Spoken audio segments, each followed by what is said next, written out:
Hello everyone. Today was the second game of the LG Cup between Kojae and Byun Sangil. As Kojae won the first game, Byun Sangil is now in a must-win situation. This game actually ended up being cut short, upsetting a lot of people. First, I'd like to talk about the game, but at the end, I will be explaining the situation and what led up to the decisions made by KBA. Alright, let's get started. Byun-sang is black. Koje is very strong especially when he has white stones. This is a common Juseki. Black captured this one stone, and now this is a ladder breaker. This ladder is not working, but with this stone, this is working. Usually, capturing this one stone is very powerful. Actually, white could have chosen this way. This is not that bad. But in the game, Koje played like this. Instead of this, white has this move. Then this is the follow-up. Looks very interesting. If this is a good move because if black pushes, then white can save the corner perfectly. If black tries to split, it doesn't work because white can block and push through. This is a move that we would not be able to come up with without AI. So for black, this is the best move. Then white can push. We can expect this sequence. This is one of the variations we can expect, but Koje chose this way. Yesterday we saw that Koje played very aggressively. I think that is what Koje prepared against Byun Sangil. This is the game. They started a intense fight from the early beginning. Now Black could have played this move, but Byun Sangil chose simpler way. This is the game. But this Atari was a bit disappointing. This Atari is good for white. With this move, black could have pushed here. Then with this tiger, black can attach.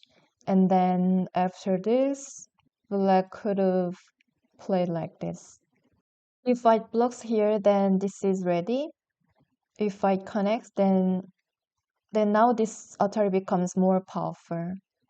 But Byun Sangil Atari'd here and attached underneath. This is the game.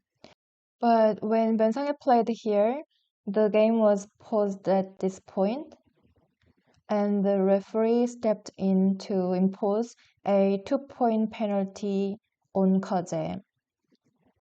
Because Koje placed a captured stone outside the board instead of putting it into the stone ball, this was declared a foul, and he was given a 2-point penalty. This rule was updated in Korea at the end of the year, but even for me, I didn't know about it since I haven't played in Korean tournaments for a while. Anyway, I'm gonna explain more details at the end of the game.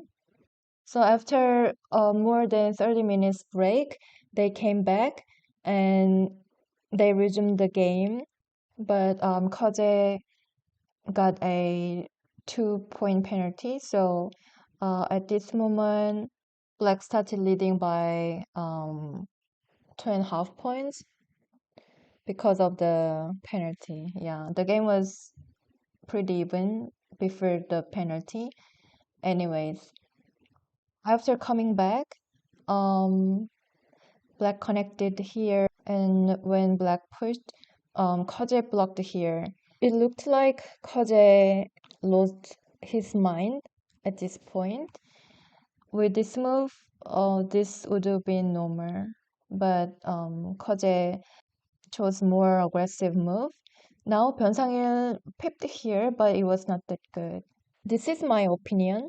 Ironically, having a 2 points penalty is not that bad because if we think about the situation from the Byun Sangil's perspective, it is a bit stressful, right? Because um, if he lose this game with 2 points of penalty, then how would he feel? Yeah, it's a shame, right?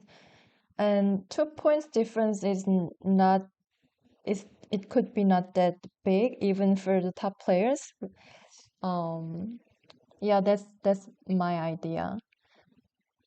And actually, the game was like even after 2 points of penalty, there was some point where Koja was leading. Yeah, we will see.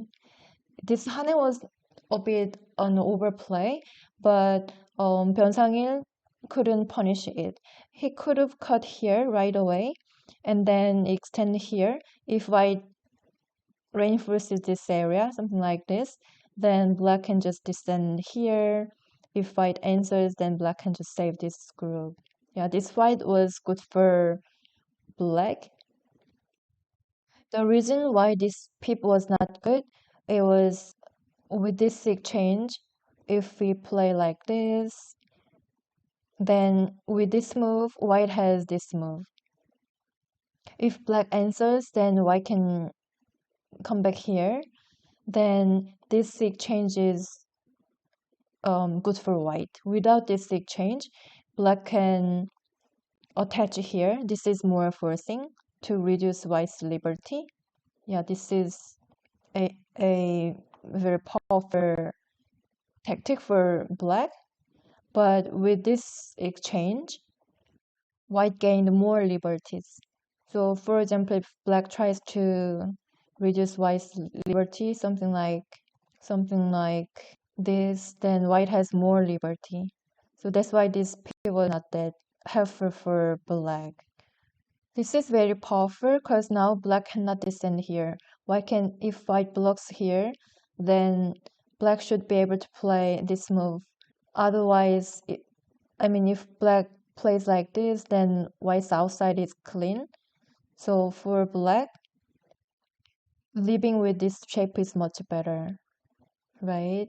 Yeah, it's a bit complicated. I'm sorry, but yeah. So for White, this is a very sharp move to prevent ideal shape for Black.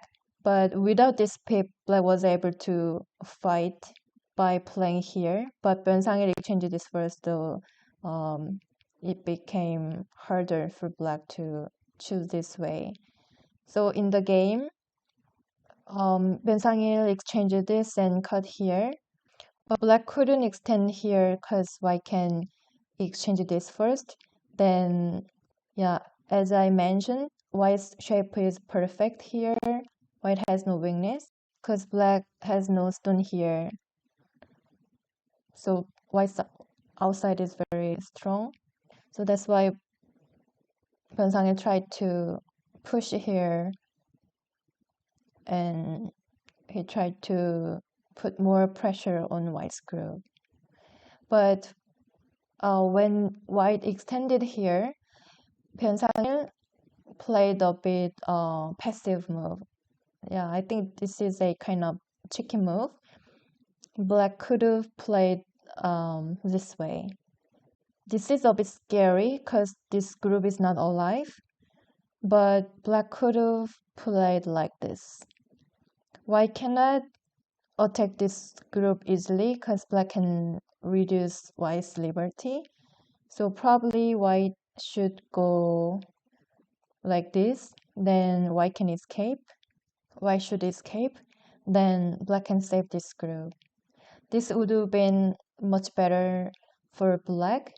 At least Black saved this group. But in the game, Byun-Sangil didn't play here. He tried to save this group first. It was not that great. And this was a very brilliant move for White because this means that actually White should go here to reinforce the outside and to force Black to add one more move. But this is feeling white's own liberty. So when it comes to this kind of move, having a stone instead of here is good for white. After coming back from the penalty, Koje is doing very well. Surprisingly, he plays perfectly. Yeah, this is the game. And this wedge move was so nice. Yeah, it was incredible. This means that this is in the same line with this move. This means that if black answers, there is this move. So these two stones are captured. Black cannot escape easily. Yeah, white can squeeze. And then white can cover here. Now, when it comes to this capturing race, having a stone here instead of here is a great help for white. Yeah, black is captured. This is similar because black cannot go here because white can come out. Then A and B are mi. So black couldn't play like this. Black stepped back and there was a trade. Corner was big. So here, even after points of penalty, surprisingly, Koja was leading by 1.5 point. Yeah, this is the game. Byun Sangil captured this one stone with ladder, and this is ladder, a ladder breaker. And Byun Sangil took the corner. This is an efficient way for black to prevent this ladder, because if black captures the corner, then saving this one stone is not an issue anymore. And after taking this one stone, Koje went to the left side. But at this moment, the game finished because Koje took this one stone and he put this stone outside of the board once again. That is a tragedy for him. All right, now let me explain the background of this rule. The rule is like if you capture a stone, you should put your opponent's dead stone into the stone ball. Otherwise, you will get 2 points of penalty. And in every second foul, you will lose the game by foul. Does it make sense? Yeah, so that's why after a second foul, Koje just lost this game. Yeah, this rule is harder for Chinese players because their scoring system is different. In Chinese rules, dead stones don't matter since they don't affect the score. But in Korean rules, dead stones fill the opponent's territory during scoring at the end of the game, so they are very important. I think the KBA told the Chinese team about this rule several times and reminded them to be careful, but I think it's hard to break old habits without experiencing the rule in actual games. I think this rule updated last December. I think that is because of the Korean Baduk League, because from this season there are Chinese players. We invited them for the first time, so there was some happening related to this rule. Like, let me introduce the recent incident. The most recent incident happened in Korean Baduk League, where a Chinese player held an opponent's dead stone in their hand during the game. The opponent, the Korean player, ended up losing by half point because that stone went unnoticed. The top players, they count correctly, and according to the score, they can control their way of playing, right? So yeah, it can be crucial. And after the game, the lost team filed a formal complaint to KBA. Yeah, that is what happened recently. I think that happening affected a lot to this updating the rule. Yeah, it is happening sometimes. There was another happening. We can go back to like 15 years ago during a game between a Korean and Chinese player.